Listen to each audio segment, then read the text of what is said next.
What happened? It stopped filming on me. Alright, anyway, the headlights weren't working on this machine. I filmed exactly what to do, and then I don't know, I guess I hit stop. If you have a fuel solenoid like this machine, you take your positive, which is your orange, and you go to the gray wire on the fuel solenoid, which is the positive. That goes to the chassis electrical system, up to the key, wherever. This black wire is just a ground. It usually, yeah, see, it just screws into the side of the engine. It's ground. I take one of these quick connects, right? The wire goes through it, both of them, and then you squeeze it together, and that's it. They're both making contact with each other. And then for negative, for ground, you just find a ground. So I just went right here to the side of the motor.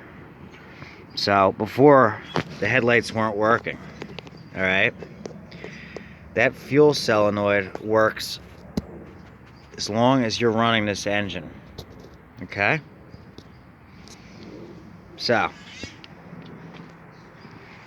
as long as that key's turned on, these headlights should work. Yep, there we go. Got headlights now. See? You can't turn them off. They stay on. As long as the machine's on, those headlights are on. Okay? But that's better than not having any headlights at all. That's how you deal with a machine that doesn't have, for whatever reason, the headlights weren't working. Alright? The wires came from here. I snipped them. It had under the hood, or right here now, was the plug where originally the headlight wires came from. And then I just ran them to a power source. That's it. Now, if you don't have a fuel solenoid, pick something else. Right? What else could you use besides that? Something that's always on, constantly, as long as you have the thing running. You could probably go to either this amp meter or this clock. You just gotta know which one's positive. You can't go directly to the battery because it'll stay on the whole time, even when you shut the engine off, unless you connect a switch. But just pick something that has to be energized full time when you run the machine, and you'll have headlights again, like a safety switch that's in constant use, unless you know, you step on like the brake or whatever. So say the seat safety, you could tap into the seat safety wire, because you have to be sitting on the machine for the most part to use it anyway. I mean, you can get off, step on the brake pedal, that would probably turn the lights off, right? But as long as you hook in anywhere that has power, you'll have lights. So I've got lights. The only thing is now you can't turn them off. It's on as long as that key is in the on position. Whereas in the previously, that was the light switch position, so you could switch on and off. Now, that's it. It's full time. Still better than no headlights at all. So that's how I did it. That's how Henry from Mowers and Blowers told me to do it. Shout out to him for the info. Let me get the hood back on, and we'll give it a quick start. I did move, you know, the shield out of the way for a second to make it a little easier to work. Which, now that I have the shield off, it would be easier to clean this crap out of here. But, I could take it back off again. later if I want to do that. Tomorrow's supposed to be a nice day. Like I said before my video ended, the wheel horse is getting out of here tomorrow. The GT's getting dropped. What's left now? I gotta finish fixing that seat. Deck's gonna have to come out off so I can sharpen the blades. Clean under the deck. And then after that, it's pretty much just washing the machine and getting it ready for sale, which means another day or two this one should be ready. And this should be at least an $1,100 machine. I know I sold one in the past for $1,100. I think it might have been a little bit nicer shape because it still had a hood decal that said Craftsman. But that's not a big deal. This one would have said Bob Vila. If it had it still said Bob Vila, it would have been like a $1,300 machine, easy. It says it back here still, and on the steering wheel. Oh, and I gotta take this off because there's only one. One got removed. They don't, you don't need this. I dealt with everything else. I replaced this. This was missing. It had just this, which he made. The guy, whoever previously made this. This is not real, but it was also missing the little plastic things that it go through. So it was all, real sloppy. Now it's nice and tight like it's supposed to be. I fixed the tire. It was leaking right by the M. You can see where I also, besides putting the slime in, I put some bead sealer over the slits on the M. I put this shield on. The other one was broken off, so I added the shield, put the spring, put the clip. This rod was the only piece still there. What did I do to the engine? Blew out a huge mouse nest. Changed the oil.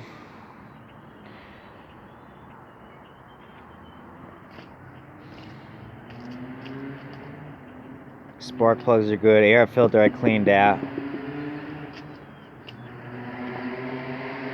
Put a new battery. That was causing me problems for a little while. And that's it. Alright, let's see. Oh, let me put it back together first. Alright, so hood's on. I was gonna zip tie the wire here to make it clean. I'm not gonna do that yet since I might take the hood off to clean it. And it's just a waste of a zip tie. But I will zip tie this once I'm done washing everything. Just so it's, there. Not going anywhere. But we got headlights now. Start her up real quick. Choke.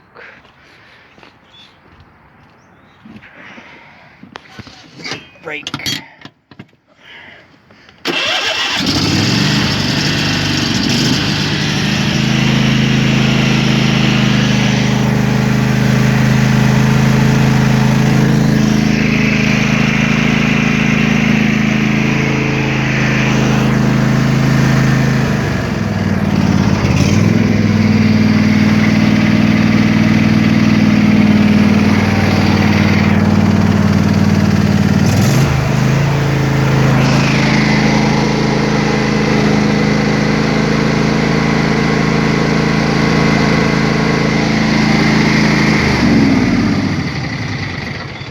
Alright guys, so that's how you fix a machine where the headlights wouldn't work. It would have bothered me. I'm the type of person where it would have bothered me till the end if I tried to sell this machine and those headlights didn't work. Better they work full time than not at all, right? I mean, if I really wanted to, I could go through the extra trouble of adding a toggle switch here. But you've already had it here, so whatever. They're on as soon as you turn the key on. But at least they're not on See, because yesterday, when I tried to go to the battery, forget about it. They would have been on forever. Because the battery, there's nothing to shut that off. At least now there's a shut off. So when the machine's not in operation and it's in the off position, the lights are off. So shout out to Henry at Mowers and Blowers for the advice on how to do this correctly. I was close, but I was off because I messed up. I was close, but I did it backwards. I think I did positive. Yeah, I did positive to ground, and I did negative to the gray, which was positive. I contacted him. He said, no, you got to go gray. And then black is negative. So I just chose a spot away from there on the engine, a bolt as negative. So now we got headlights. So shout out to him. I don't know I'm not sure if he made his own video doing this. He probably has. But for me, I just used these things. I think they're called quick connects. I'm sure they sell them at Home Depot. I had a few. And like I said, all it does is it lets you run both wires in, and then you crush it with a pair of pliers, and that's it. Once this thing comes down and crushes in, the wires are making contact, and that's it. They're connected. So that's what I used. And I used one of these round terminals for the negative. I crushed the wire into here with the pair of pliers. Yeah, I didn't even need. The only thing I needed was this tool to, splice the end of the wire to have it bare copper. You gotta have that. You could try to do it with a. If you don't have that tool, you gotta be really careful when you go to remove the casing. That's it. That's how you get headlights to work on a machine that no longer work from where they're supposed to. All right? Thanks for watching. Later. Oh yeah, don't forget to like, comment, and subscribe. Please subscribe. If you're new to this channel, okay? I just hit 1,000 back in December. My channel's growing, okay? I'm making videos quite frequently, okay? I had a little, in the winter it slowed down, but I'm consistently making videos that are helpful like this. So if you haven't subscribed yet, take the moment, hit the subscribe button. Give me the thumbs up if you like the video, if it helps you in the future. And leave a comment down below if let me know what you think of it, what you would have done different. And like I said, if you want, you can give a shout out to Henry over at Mowers and Blowers. Check out his channel. He was first. He was the original, the OG around here. He started his channel first, like 3 years ago. He's out on Long Island. He's about maybe an hour and a half from me, something like that. Okay, and then I know Jason Pate, he started his channel like a year after Henry. And then Mondo, he started a channel. Then after Mondo, then I started. Well, I was already making videos, but I wasn't taking it real serious. I was just making videos here and there. My original one was a 1958 Winco generator. That periwinkle blue, I guess you would call it, color, or teal blue, whatever they would call that. That's when I started. I started making videos in 2015 just for fun at the time, and then I don't know, in the last year it got serious. My numbers started going up. I was like 8, 9, then I was in the high 9s, and then December, Ken from Small Engines, Mick from Mix Mowers, they all helped me get over the 1,000 mark, and it's been good ever since. So I enjoy doing this. I enjoy filming, especially when it comes to working on machinery. It works the mind. It really does. It's mechanical, it's hands-on, but it works the mind. So I enjoy it, and that's how I got into it. So like I said, if you're new, subscribe, and we'll see you on the next one, which is probably going to be, I don't know if it was in this video, it was in the one that got messed up, but this is getting delivered tomorrow. The wheel horse, that's getting dropped. I got to take a close look at the deck, and then I got to consider what's going on with that gas tank, because those gas tanks are $200. So I'm not paying $200 for a gas tank. If I can get one for like $50 around here locally, fine. But if not, that machine will likely get broken down, because I'm not paying $200 for a gas tank. And obviously they have an issue because they crack. It's all cracked on the back. It's not leaking yet, but how much longer before it does? And you can't sell a machine with a cracking fuel tank, and I'm not paying $200 for one. So I'm gonna look around locally. If I can get one cheap, on the cheap, I'll do it. You know, if the deck is also worth it. If not, you're probably gonna see me tearing that machine down. A regular lawn tractor like this, I can tear down within 2 hours, completely. Gone, in pieces. Engine, transmission, tires, hood, all of it, down into pieces.